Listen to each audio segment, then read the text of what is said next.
সাদামাটা কিন্তু হৃদয় ছোঁয়া। বাসায় বানানো এই ভ্যানিলা কেকটা শুধু মিষ্টি না, এর মধ্যে আছে ভালোবাসা, সময় আর যত্নের আসল স্বাদ। ঘরের কেক, ঘরের গল্প। তোমার পছন্দ কোন ফ্লেভার?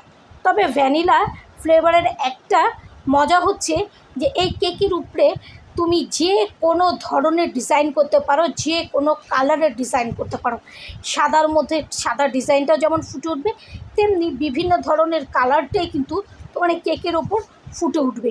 তাই নিজের পছন্দ মতো কিন্তু কেকটাকে সুন্দর করে সাজিয়ে প্রিয়জনের সামনে পরিবেশন করা যায়। আমি কিন্তু এই ভ্যানিলা কেকটাকে সাদা চকলেট দিয়েই একদম সুন্দর করে ডেকোরেশন করেছি। আর বাসার সবারই কিন্তু মনের মতো হয়েছে এই ভ্যানিলা চকলেট কেকটা। আর আমি কিন্তু অবশ্যই চকলেট দিয়েছি, সেটাও কিন্তু হোয়াইট চকলেট, যার জন্য সাদার মধ্যে সাদাটা মিলে মিশে হয়ে গেছে একাকার। তোমাদের কাছে কেমন লাগলো জানাবে।